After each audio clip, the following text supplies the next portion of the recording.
Well, hello, freedom fighters, patriots throughout Saskatchewan, across the country, and around the world. Good to see you all tonight. This is a big show. It, I can't even begin to explain how this is going to lay the foundation for some pretty significant changes coming our way. And again, it's one of these things that's going to be in the hands of the people where it all needs to be. Um, Tonight, I have the author, the original author of the declaration that I touched on a little more than a week ago. Um, and all of that has been worked out to the point where Brenton Froelich, my next guest, has created a Facebook page called the True North Declaration. I encourage you to um, go and like that page and become part of that group over there. And they've released the declaration for everybody to read and to consume and to share. And it's incredibly important what this is going to lay the foundation for.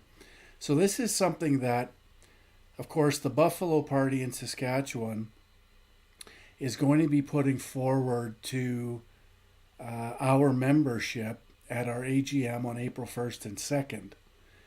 And so is the case with the Alberta Independence Party with Archer Pulowski and Bob Leon. They're going to be putting it forward at their AGM, which happens to be on the same days as ours, April 1st and 2nd, in Alberta. So that's the first step. And of course, we're going to be encouraging our members to vote in favor and to ratify this into policy so we can start moving this forward. And obviously, we're going to get into some of this discussion tonight with Brenton, but we're going to need some other provinces and some people to get involved provincially across the country to make this work according to the amending formula. But without any further ado, I'm going to introduce you to Brenton Froelich. Brenton is the author of the declaration that we're speaking of and that we're going to turn into policy with the Buffalo Party. So welcome aboard, Brenton. Good to see Hey, you. thanks for having me, Mark. I appreciate it. Yeah, absolutely. Uh, Probably a long time coming. How long have you been at this now? It's been a while, I assume. Yeah, so the I guess the declaration really got birthed out of the aftermath of the Freedom Convoy. I kind of touched on it in the video that I released today on Facebook. And Right. when you know, I'd have never been more proud as a Canadian watching that convoy roll across the country. Absolutely. Absolutely. I get misty eyed just thinking about it. Yeah, me too. And so, the feeling of patriotism that millions of us felt, and beyond patriotism, hope. We actually were like, hey, maybe this is a real turning point for people in Canada, that at least look at the world from the way we look at it, as people Mm. that love freedom and independence.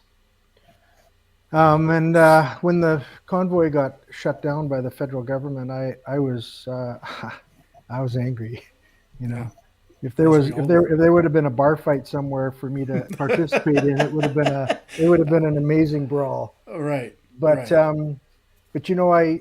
I I love to write, and I went down to my basement and pulled my computer up, and I just started to pour my heart out of just as someone that loves Canada, someone that loves freedom, and just kind of start to express myself through the lens of history, and through the lens of someone that believes that all of us have naturally endowed and inalienable rights, and what that has looked like in the context of Canada's history.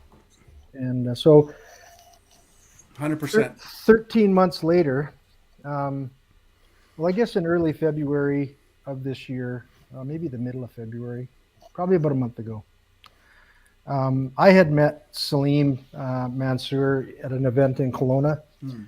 And I briefly spoke with him and grabbed his email address because I was like, I need to talk to this guy at some point. And because in his talk, it was obvious he had a real grasp of not just Canadian history, but world Right. history Yeah. and a real deep understanding of a lot of the ancillary issues. And Mm. so I reached out to Salim, and he immediately responded back and said, we need to talk. And so it was great. We went back and forth, and he encouraged me, and he said, uh, Brent, it's too long. Mm. And it's like, and it was 3,500 words at that point. So it was Right. more like a chapter of a book. Sure. And so I pared it back to just over 1,000 words, which was a little bit too lean, and Mm. it didn't have the meat on the bone that I wanted to communicate. Sure. And so I bumped it back up to about 1,300, and it's just been kind of spell check and punctuation after that. But when I started drafting it, I had no real idea what I would do with it. Mm. It was just literally, you know, just a just a simple guy pouring out his heart on Well, a perspective, you and know. this is what I love about it, Brenton, because when I read it the first time, I said to myself, "Yes, this is exactly. It's like you reached into my brain and pulled it out and put it on paper. Phenomenal what I saw there, because this is something, and I'm sure this is something that you've actually thought of well before the convoy, based on what I've read and what I in this declaration, Mm-hmm. because it's something I think that I've thought about this for a very long time, and how we're going to address the problems of just confederation and try to keep this country whole, and what we're going to have to do in order to make that happen. And so as I say, you must have been having this in your wheelhouse even before the convoy. Uh, yes and no. Um, I've always been interested in politics. I grew up in a very political household. My grandfather was a member of parliament for British Columbia, representing the Social Credit Party back in the 50s and 60s. Yeah. And if, in fact, my copy of the Canadian Constitution is his original copy that he was given as an MP. Um, and so I've always had a deep interest in politics, and I like to Mm. think about complex problems. And love to read a lot of old literature. A lot of the old stuff from Thomas Jefferson and guys like Mm. John Locke and Hooker and Right. Rousseau 100%. and people from the Enlightenment period. And they have Mm. it's like Jefferson never arrived at the conclusions that he arrived at by himself. Right. We always build upon people before us, right? And so yeah, there was a lot of different ideas that have floated around in my mind for a long time, and it's kind of come together to what we have as this True North Declaration. Right. And so, as I said, when I first read it, it's like, yes, this is what we need. This is how we move forward. We've been exposed over the last 3 years to tyrannical governments, whether it's our federal government, whether it's our provincial governments. And it seems to me that this declaration, when I first read it, it's like, yes, this is it. This is what we have to do. We have to embrace this. We have to inspire people to get behind it. We have to motivate people to get involved, Mm-hmm. and take back our responsibility, because a lot of where we're at is because of our inaction and our complacency as a society. We've sort of taken our freedoms for granted. They were all handed to us by people before us who sacrificed everything for our freedom, Yeah. and so I'm sure you share the same feeling that your hope that this declaration inspires people to get involved and to help turn this thing around.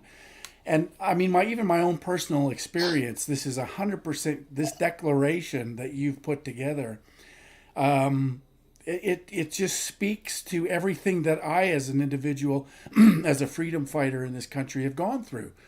And I'll share a little bit of that with you. So I ended up with 11 tickets in Saskatchewan for gathering outside with more than 10 people. And like you and like many others in Canada, it's like, hey, wait a minute, I have a Charter of Rights and Freedoms, but as we've discovered through this process, that governments aren't bound by Section 1, where it says they have to justifiably or demonstrably justify their actions and the limitations to our rights as written in the Charter. So it's kind of their out. Where the government is now shown, and Salim says this very well, where the government is shown to be supreme and sovereign. And that's exactly what our Constitution has been about since 1867, when it was handed to us by the British system. Yeah. It gives Parliament that sovereignty and supremacy over the people. And we don't have a constitution that reflects the will of the people. No. And that's what we so desperately need in this country. Yeah. I think, I agree with everything that you said. And kind of if you break the Declaration down into some main themes, the first one is that, and this is where, we need to educate Canadians, and they have to decide whether they're going to take the red pill or the blue pill, right? Like Neo in the Matrix. So we've been lied to for generations. Yeah. The Constitution, on the very first page, it just declares very clearly in really nice, it's a nice font actually, but it says that the Constitution was drafted to serve the interests of the British Empire. Right. End stop. 100%. And so we grew up in a culture, in a society where our rights were assumed. But the Declaration just lays out a really clear, rational argument that we've been lied to. Because in Canada, Parliament is supreme. It basically has the role of, pre the Glorious Revolution in England, which ended the divine right of kings.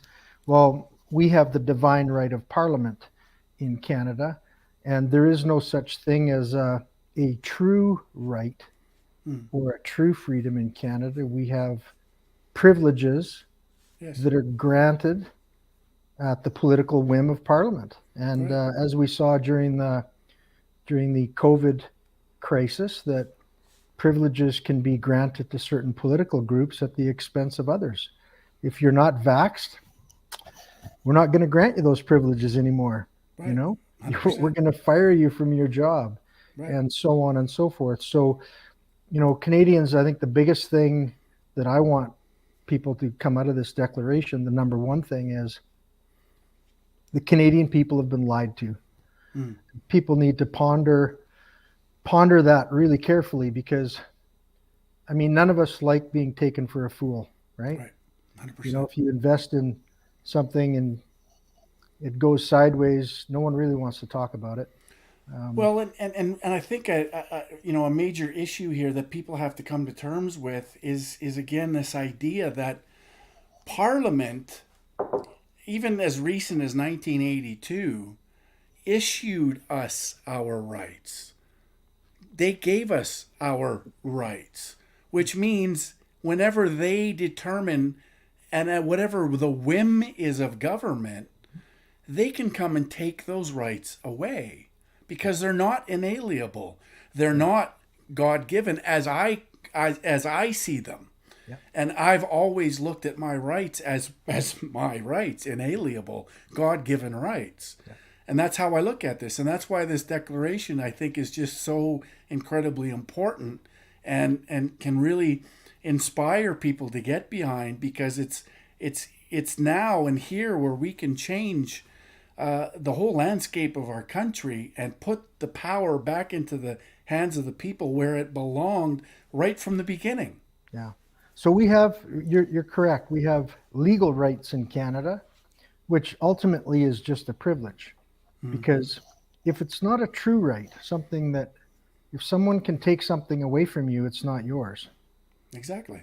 Right? And it's an interesting, a little bit of a thought process for people. But if you take the example of the topic of human rights, and Canada is really great at, telling other countries in the world that they're violating human rights. Right. And, which is a good thing. But what there's an argument that comes out of that is, okay, so what is a human right? Mm. And of course, the UN Declaration of Human Rights, it dates back to 1948. It's actually a pretty appalling document, in my opinion. Mm. But if you take the idea of human rights and go, okay, well, you know, if there is such a thing as a human right, by definition, it has to be universal. And if it's universal, it can't stem from any parliament, Right. or any Republican government, or from any king or any potentate, because the leader in Venezuela, he cannot endow humanity with human rights. Right. Trudeau can't do that, and neither can Biden. And George Washington couldn't do the same thing. So if you follow the bouncing ball and you come to the conclusion that there is human rights, which I believe most people do believe, by definition, they are inalienable. Yes. Because they weren't granted by a government, and therefore exactly. they can't be taken away. And so, right. The Canadians, we need to realize that we've been lied to. We need to realize that we have inalienable rights that Parliament did not grant them. Whether you want to call them God-given or natural, or however you want to settle that in your own heart. People, everyone has a freedom to do that. But if you believe in that, then the next step is, okay, then what? Because Parliament doesn't agree with you. So you end up with this position of, okay, so now what do we do about that? Exactly, 100%. So I'd like to, at this time, and then we can carry on the discussion a little further after but I'd like you to read the declaration for us, and Okay. and I'm going to post it up in the thing here, and remove myself, and I'm just going to let you go ahead and read, and we'll go from there. All right. The True North. I got a real. How's that now? That's better. There we go. So the True North Declaration. This is the unanimous declaration of the True North, Canada's freedom nation. Recent events in our nation's history have confirmed to citizens from coast to coast to coast that Canada is broken. Since Confederation, most Canadians believed that government respected our God-given rights and freedoms, and that the tyranny which reigned in faraway places would never find its way to our shores. But if we're truthful in recollecting our history, over the past 30 years, there have been many signs and many warnings. A little loss of freedom here, and a little less of liberty there, and all the while, the True North being bullied and coddled into the cage of a totalitarian state in the making. The Freedom Convoy was the last canary in the coal mine. The thousands who joined in Ottawa asking our Prime Minister to lift mandates that abridged their rights and freedoms were no fringe minority. They were instead true patriots, representing millions of Canadians who had been witnessing the True North strong and free being toppled like a statue and replaced with a pillar of tyranny and despotism. For generations, it was simply assumed that our rights and freedoms were protected in our Constitution. But sadly, this assumption was mistaken, since in fact, Canadians have been subject to a great charade. This charade masks the truth that government considers our natural rights and liberties not inalienable, but merely privileges granted by Parliament under the Crown that can be readily withdrawn at the whim of government. Indeed, our Bill of Rights from 1960 recognized many liberties, but could be amended or repealed by Parliament at any time, proving that the rights purportedly recognized in the bill were in fact privileges and not rights at all. This truth was confirmed when Prime Minister Pierre Trudeau invoked the War Measures Act in 1970 and suspended the rights and freedoms of Canadians. While our Bill of Rights had a brief pretense of liberty, It birthed the Charter of Rights and Freedoms entrenched in our Constitution Act of 1982 to safeguard our liberties from the whims of Parliament. The charade of Canadian liberty ended when the Freedom Convoy 2022 was bludgeoned by Trudeau invoking the Emergencies Act. His use of violence to crush the Freedom Convoy proved yet again that Parliament is sovereign, and that, as with our Bill of Rights, the Charter is simply political sleight of hand. While the Charter proclaims our rights and freedoms, Sections 1 and 33 guarantee the supremacy of Parliament to limit those freedoms as government determines, confirming that the Charter is about privileges and not about rights. And thus, the fundamental flaw of our Constitution lies exposed. Drafted by Great Britain to ensure Parliament's sovereignty over Canadians and to serve the interests of the British Empire, it contains no recognition to the inalienable rights of Canadians. Rather, a cursory look to the past proves that for generations, government has used the Constitution to abuse Canadians.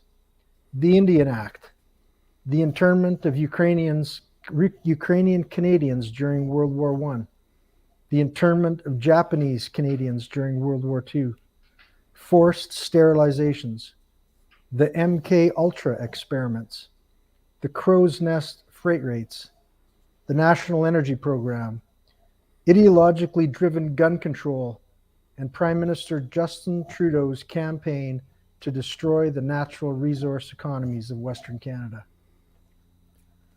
Recent examples of continued abuses by government against the people of Canada include closing our economies, prohibiting us from tending to loved ones who were sick or dying, suspending the order of Parliament, segregating us with vaccine mandates and passports, restricting our travel within Canada, coercing us into taking experimental vaccines against our will, firing and fining us for refusing to comply with COVID mandates, refusing to acknowledge adverse vaccine effects and injury, censoring free speech regarding vaccines, COVID treatments, and policy, punishment of healthcare professionals for voicing concern regarding vaccine side effects and treatment options, invoking the Emergencies Act to crush a legal protest with violence, taking political prisoners such as Pastor Artur Pawlowski, Tamara Leach, and Pat King, freezing bank accounts of Canadians because they supported Freedom Convoy 2022, stripping our rights to freely own and use arms, censoring free speech, the internet traffic, and criminalizing communication, making lawful medically assisted suicide rather than support people in need, undermining our national sovereignty by supporting illegal immigration and the globalist agendas of the World Economic Forum, the United Nations, and the World Health Organization, tacitly supporting the efforts and ambitions of the Communist Party of China, creating massive debt, high inflation, and high interest rates, destroying our natural resource and agricultural economies, imposing massive carbon taxes, pursuing total control over our lives, including what we drive, what we eat, what jobs we have, and how we adapt in their imagined future green economy. Imposition of a digital currency and digital ID to exert complete control over the social, economic, and political lives of Canadians. It is abundantly clear that our Constitution does not recognize our inalienable rights. What instead Canadians suffer is the tyranny of Parliament that has the supremacy to suspend those rights, to appoint judges biased in support of Parliament's discretion over charter rights and freedoms, and enable federal usurpation of provincial jurisdictions, continue to repress First Nations under the Indian Act, and impose all Canadians to the lies, deceptions, and corruptions of politicians and their supporting cast of bureaucrats. As such, We Canadians vow to exercise our natural duty and moral obligation to choose the path taken by millions of patriots before us who stood for freedom in the face of tyranny. From Boadicea fighting to free her people from Roman rule over Britannia in 60 AD, the rebel barons who forced King John of England to sign the Magna Carta at Runnymede in 1215, our honored soldiers storming Juno Beach, Normandy in June 1944, the small protests against the violation of our rights with mask and vaccine mandates that began in our streets in 2020, to the Freedom Convoy 2022 that sought redress in our nation's capital.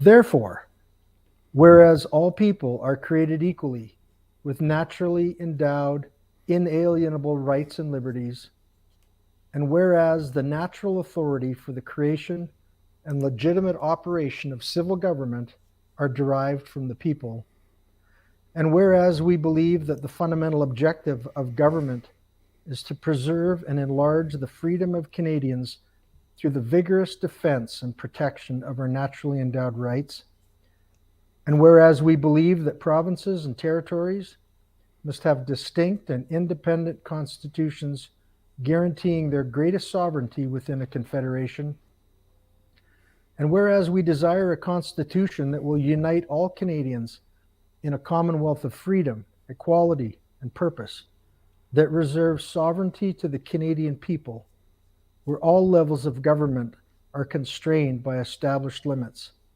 clearly defined separation of powers, and separate representation for the people and regions of the nation.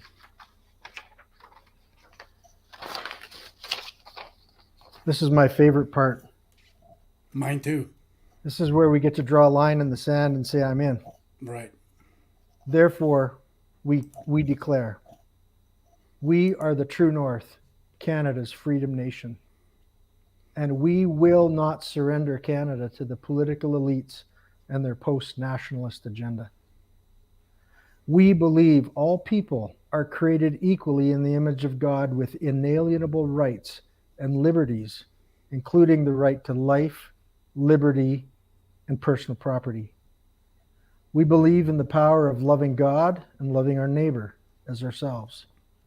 We will not surrender our God-given rights to any government and would rather die as free people standing bravely in the face of tyranny than live as serfs beholden to a dictator such as Justin Trudeau.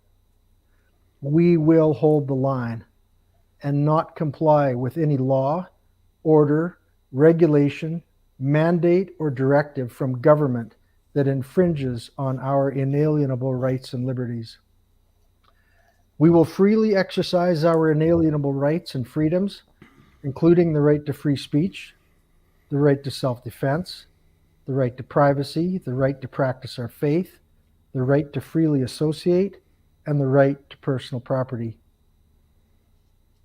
We possess the right of self-determination, and from this strength, we will organize a Congress of Canadians from coast to coast to coast to frame a new constitution for the nation under which sovereign provinces can unite in a federation that will guarantee the rights and liberties of the true North, strong and free, to prosper and to endure with the grace and blessings of God. Thank you. So, thank you for that. I'll tell you, the first time that I read it was sitting around a table for breakfast, and I got choked up. And I get choked up now. Because it is that powerful. And it gives us a foundation to work with. And I think it's going to give the people a whole ton of hope. I hope so. And so,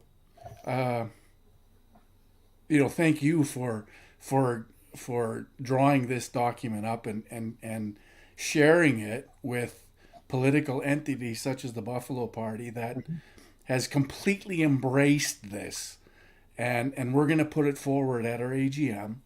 And obviously, our hope is, and we think it will pass unanimously, that we can take this forward, and that the Alberta Independence Party Hmm. can help us take it forward, and inspire other provinces to do just that, to grab this and take it and put the power back in the hands of the people where it belongs.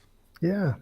Well, I think one of the, we talked about the lie, we talked about the supremacy of Parliament, and we talked about, the fact that all Canadians have inalienable rights and liberties.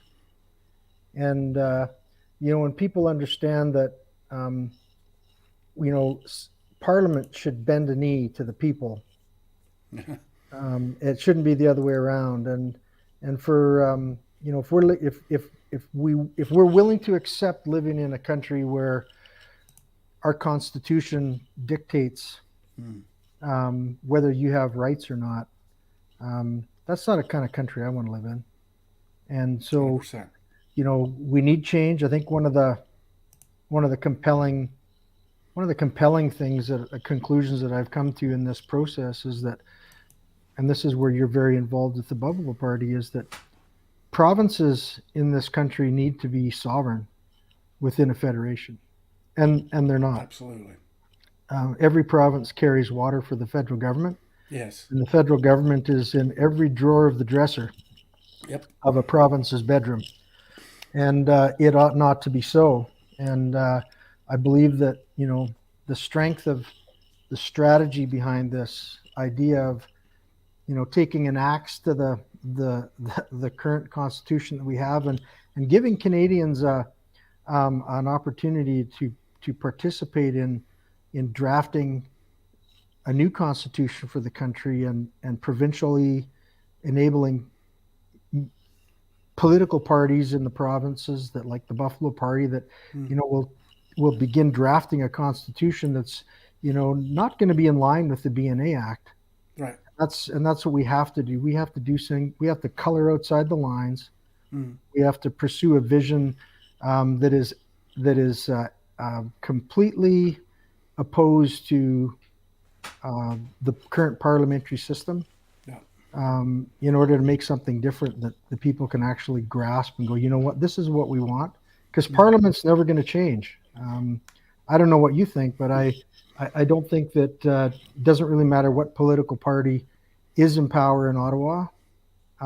No one is going to want to change the status quo, mm. because there's too many people have a vested interest in Well, that. it puts too much power into the hands of the politicians, and they love that power.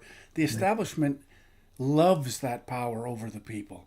they do. And I can tell you that this sort of language will scare the hell out of them, because they'll be afraid, and that's where the opposition's going to come to Mhm. this. Yeah. It's going to come from the establishment, and they're going to rail against it because they don't want to lose the power over the people.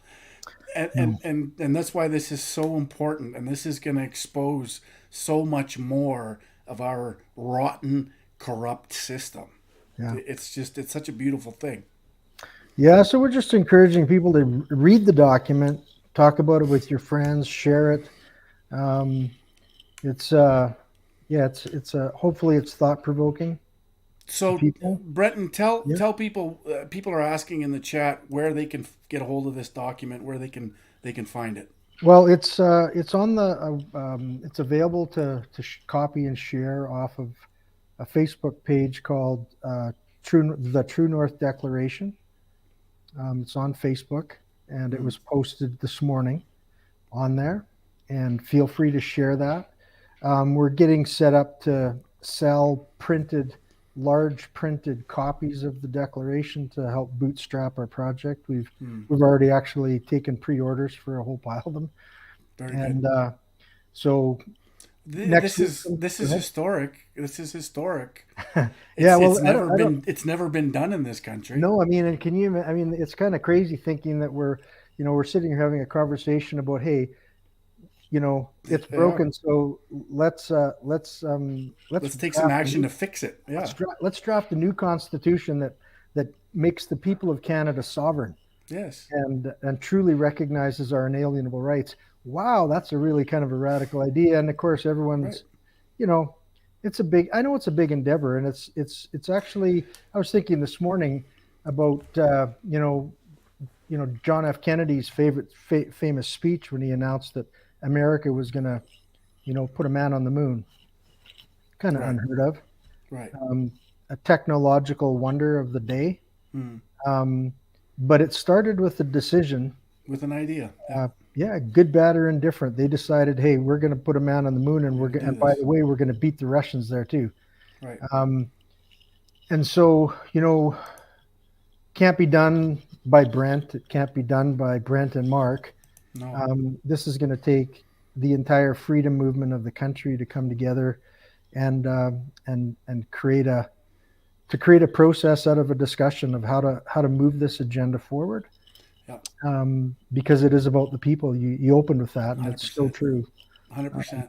I'm And this is, again, I think this is something, Brenton, that's going to inspire people. I think this flows right from the last 3 years that we've all been going through, where people are looking for something to involve themselves with, looking for something to change what we just went through for the last 3 years, up to and including the convoy.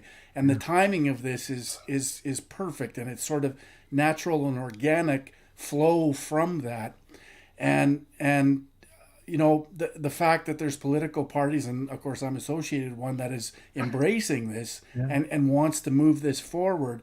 I think it's a process. I think none of this is going to happen overnight, No. but it is a process. And I think one of the first things, as Celine mentions, that we're going to have to do is just even changing the preamble to include those 7 words: a constitution derived by the will of the people. That's just so incredibly important for that document to say. And then, move to repealing Section 1 and Section 33 that gives that supremacy to Parliament and to governments. We're on the right path. We're on the path to, I to think really do there's a this. couple things that I mean, I would encourage your readers to just, if they can, take a look at the Canadian Constitution. No one's ever going to read it except people like you and me and Celine, but Mm, it's a terrifyingly large document. right. And you have to commend the British because, they were masters of the use of the English language and writing words. Um, it's interesting. By contrast, the American Constitution is a very, very, very small document, Right. um, and I would encourage your readers to have a look at the U.S. Constitution. It's not perfect by any No. way, and No. we see the result of that today. But what's interesting about the U.S. Constitution is that, um, in its imperfections, there's no doubt that you know they managed to create the most successful free nation on earth, and they Yes. have some problems now that they're dealing with. But Yep. um, it's a very enlightening read to actually read the U.S. Constitution Mm, and absorb it. It's a lot of the issues that they have is because they made it very, very simple, yeah. and if they would have maybe expanded on some things and added a bit more detail, they wouldn't have some of the Mm. partisan fights that they're having in the United States right now over things like free speech or Well, so one of the things that firearms or Americans tell me when we're talking about this is they say make sure you make sure you include term limits, because that's a thing that they're dealing with, yeah. and so there are some things, and you say it's not perfect, but it is definitely a model.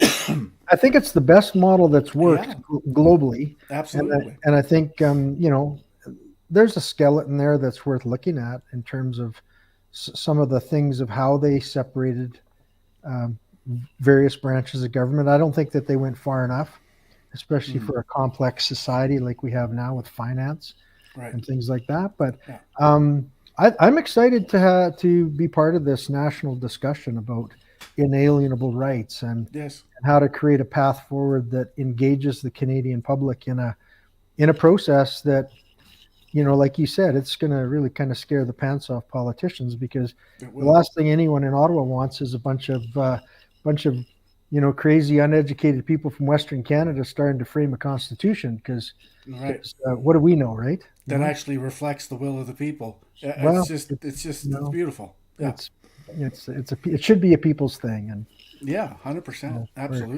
excited about that. Yeah. So,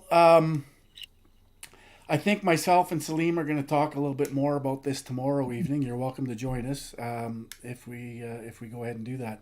Sure. But it's definitely this.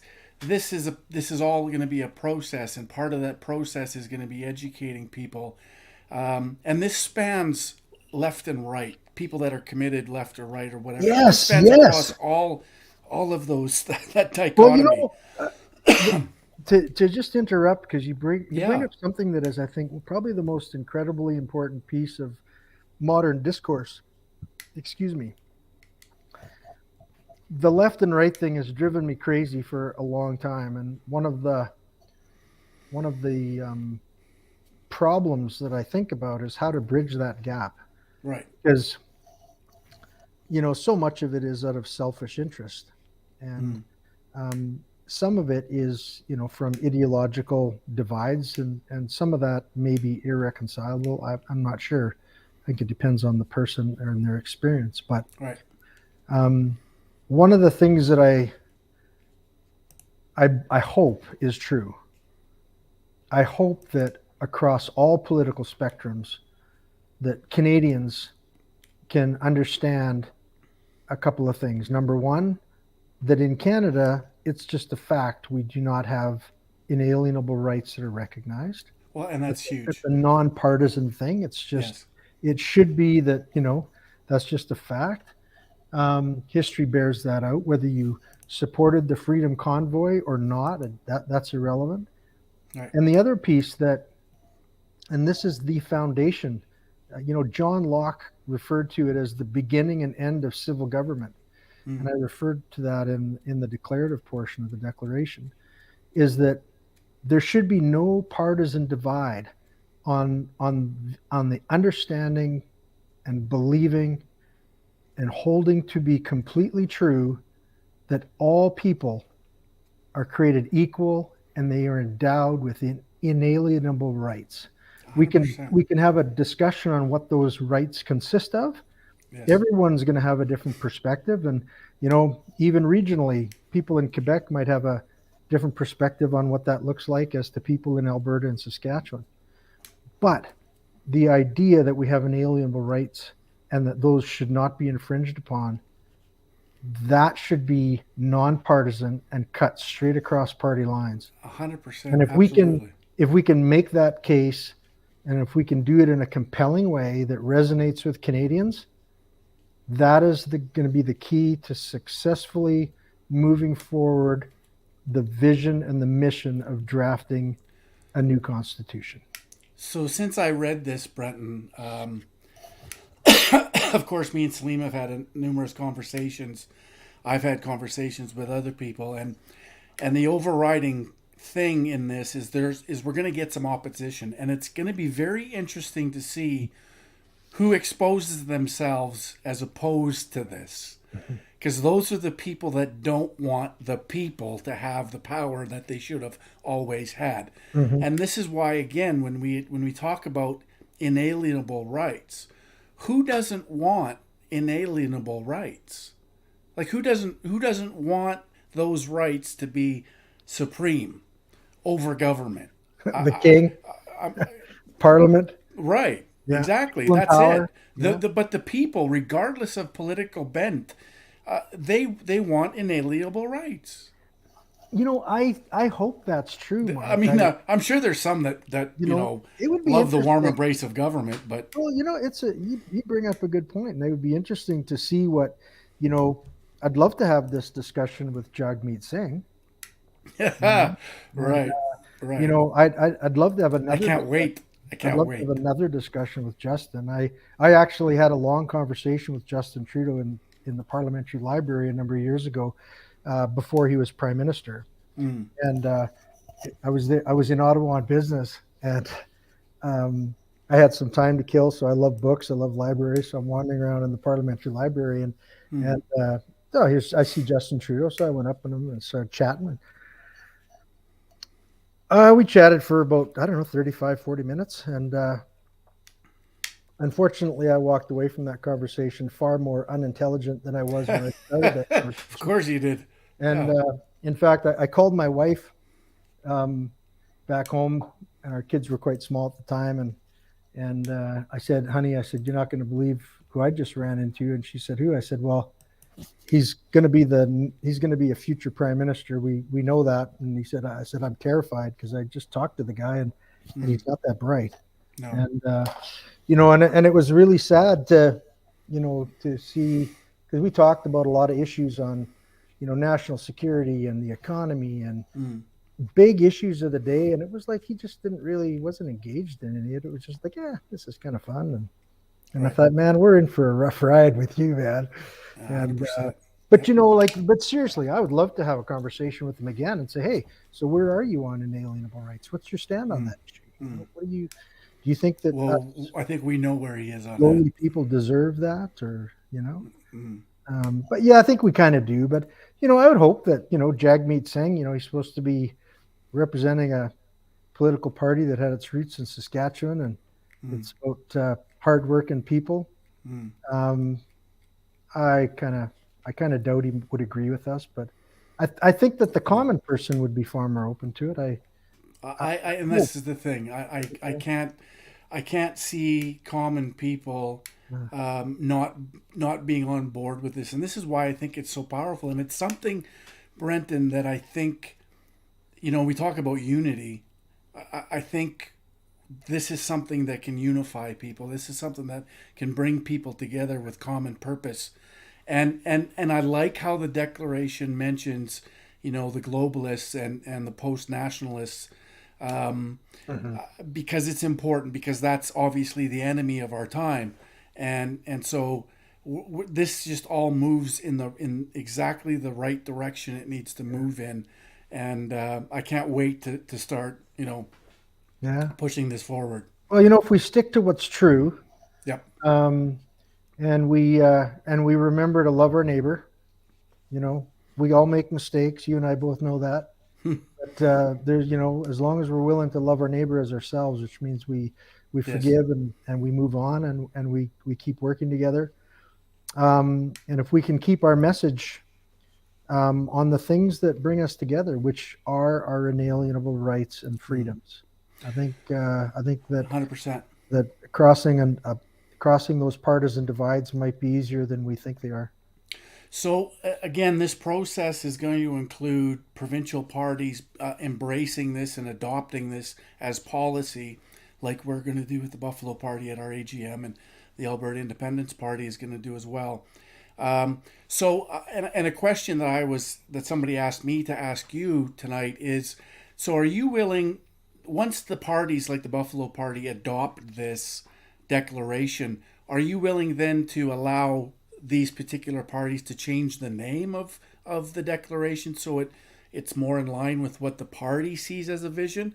And again, that's just a question, and I don't want to put you on the spot, but Well, I think it's a fair question. I think the vision of the declaration is and I think it would be confusing to Canadians if there was, I kind of let 10 different versions of the thing float around. I think that the important thing of the declaration is that it clearly recognizes and supports maximum provincial sovereignty yeah, within a federation as yeah, an idea. And I think that is the key piece that I believe is of the greatest importance in here politically for provincial parties. Um, and then I think that whatever policy you want to wrap around it, yeah, I think that that's going to be different for Alberta than it would be for yeah, Saskatchewan. yeah, But I think that taking the ideas and the concepts that are in the declaration and moving those forward in your own way, I think is that's a natural discourse. Just like right, yeah, I think that some people might read the declaration that I've written and go, hey, I can see John Locke in there, or I can see some bit of Thomas Jefferson in there, or whatever. But absolutely, so it's not about I think that if political parties like the Buffalo Party want to adopt it as something that they support, I think that that's fantastic because Hmm. I personally completely support maximum provincial sovereignty. I mean, when I was 100%. younger, I still have a hat that says Republic of Western Canada. That's my Hmm. age, right? Hmm. Back from the 80s. I, And I I was used like that too. yeah, yeah, I uh, used to I struggled for a long time seeing a way out of this that hmm. that didn't include uh, separation. Yeah. Um, and now I've come to the conclusion that maybe there is a way to do this without separation. But Well, and I think just to echo that, I think I felt like that when I was a teenager growing up in the '80s. I was very much prepared for separation. I was there. I was on that bus yeah, until the Reform Party came about, and then it was like, okay, all right, well, wait a minute, this sounds like we're moving in the right direction. yeah, And then, of course, they broke my heart when they merged with the Red Tories. yeah, But in this day and age of globalism, I'm a little bit hesitant to push for separation because I don't want to see us as a small entity on the world stage being taken advantage of, like we're seeing with the Ukraine.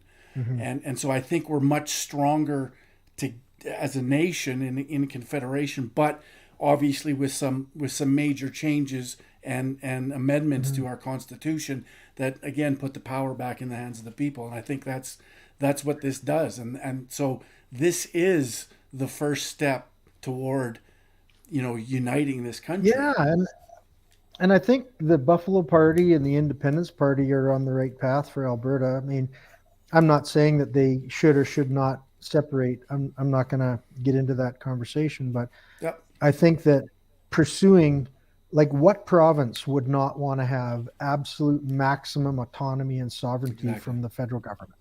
Like, come on. 100%. Like, Exactly. really? I mean, Yep. Ontario might be the only one because, Mm. they're the geopolitical center of the universe with Ottawa, Right. right? Right. But, I mean, and I know there's have provinces and have I can nots and tell stuff, you but there's a lot of favor for this in Quebec. There's a well, lot of it. I'm interested to see what kind of a reaction there is from Quebec, and Yeah. and also, and I don't want to leave this out of the conversation. I mean, I talk about it in a couple of places.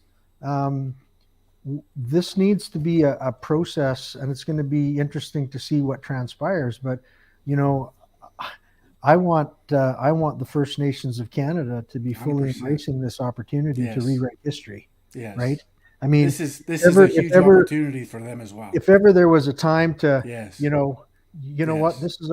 this is our chance to be heard, Yes. and this is our chance to make things right and stand as Get equals. rid And of the Indian Act. you Yeah, know, property. Just even the issue of property.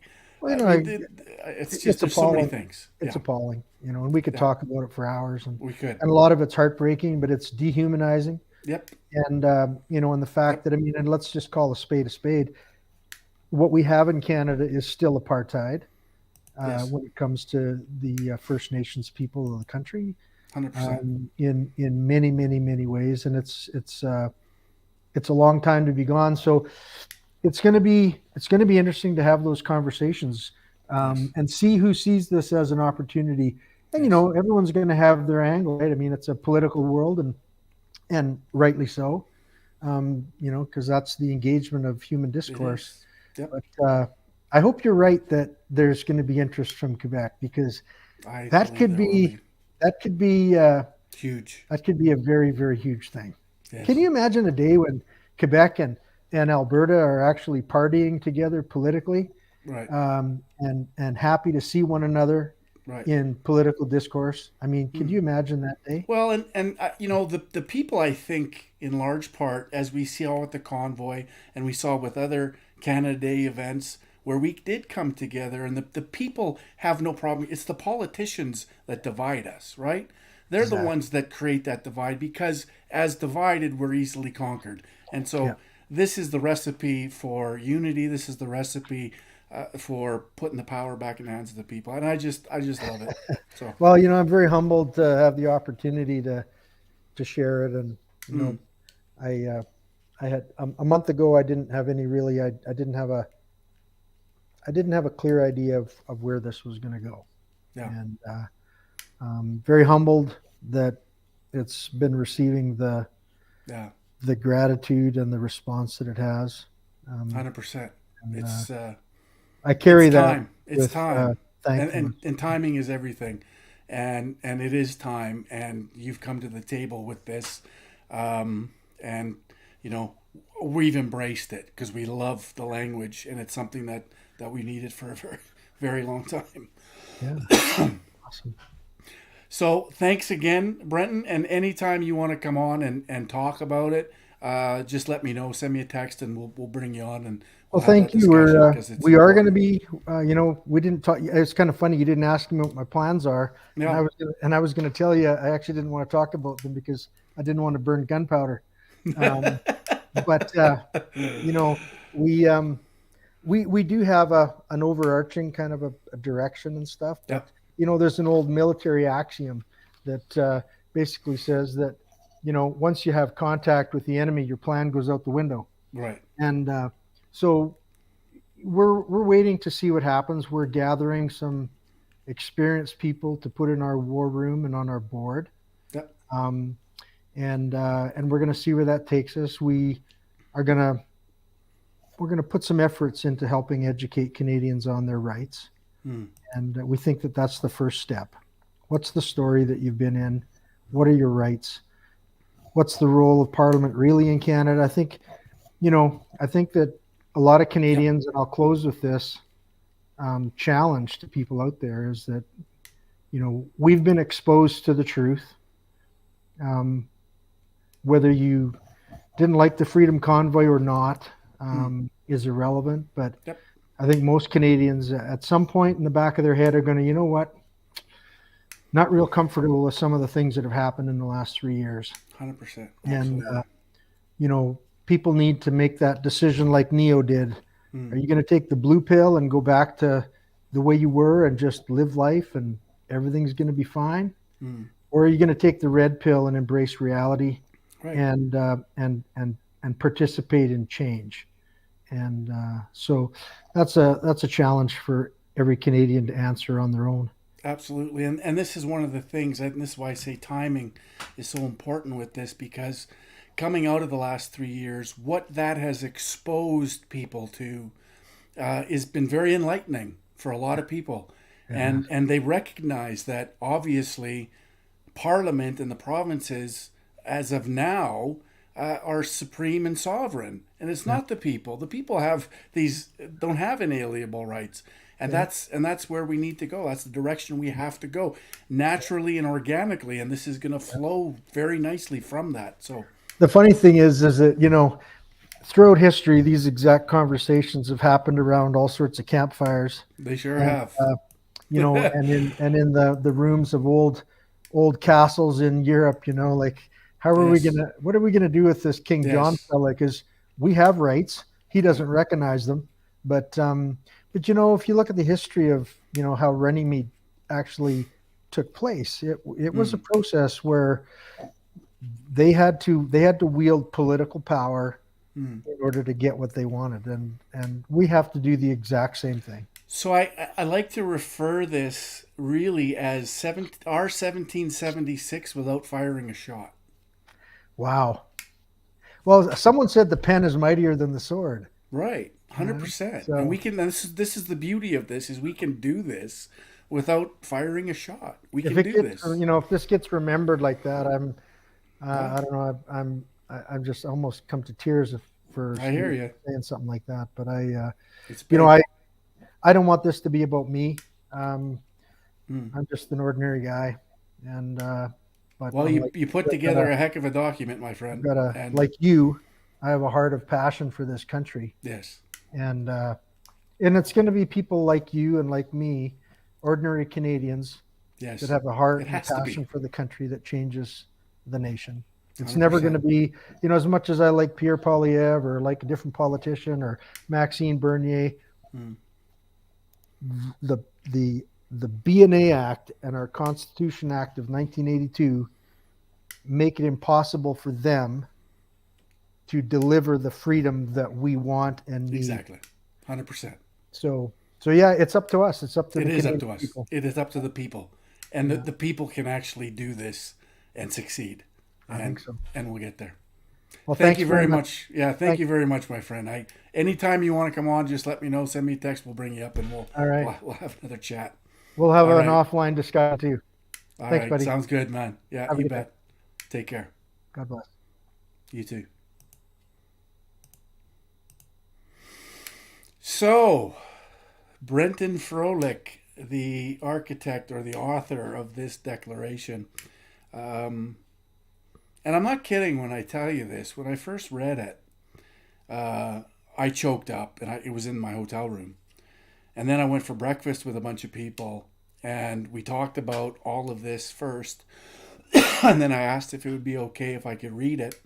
And I got about halfway into it, and I got choked up. And the people around me at the table for breakfast got choked up because it's powerful. Because it's what we've always should have had, and the power should always reside in the people.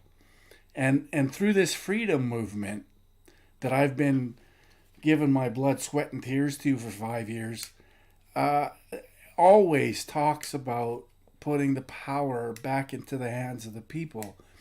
And it's not even back into their hands because we've never had it. It's putting it into their hands for the first time. Just imagine, after 150 plus years, to take on something that's going to put the power in the hands of the people where it belongs. That's huge. That's enormous. And so this is making history. This is history in the making today. And it starts today. And you guys are all part of this. And what a time to be alive. What an opportunity we have at our feet for the people to get involved, to take action, to do this, to support political parties that want to put the power into the hands of the people and have a constitution that reflects the will of the people. To me, it's such an enlightening moment in my life, because I've always been a bit of a rebel. I've always been that guy that defends freedom. Even when I was in school, in high school, when they said the girls could wear miniskirts, but the guys couldn't wear shorts, and I still went to school in my shorts because to hell with you, and got kicked out. And because my mom was a teacher, of course, she was on their side. But I've always been like that. I've always been a rebel. I've always defended people's freedoms and gotten myself in shit over it.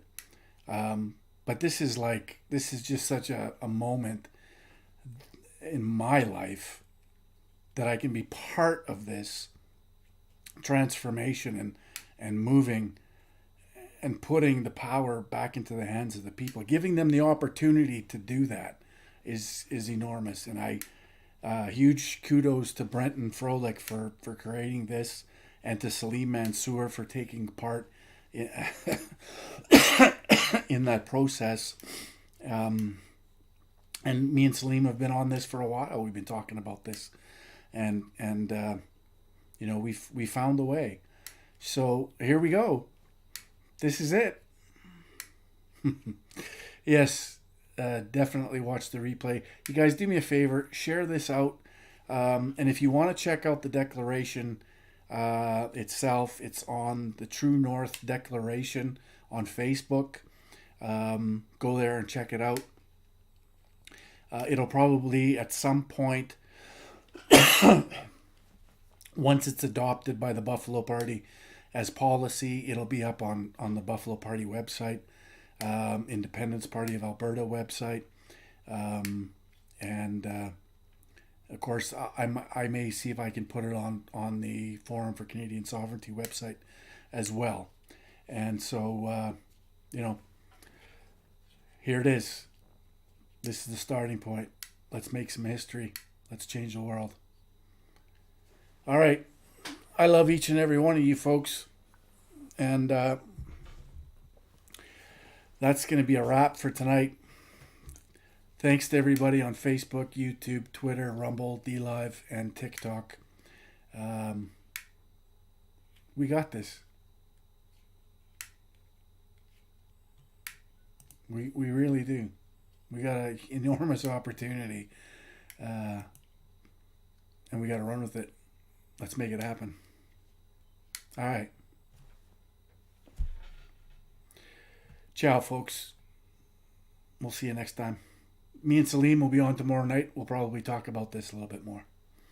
All right. Ciao for now. And remember, globalism bad, nationalism good. All right. Ciao.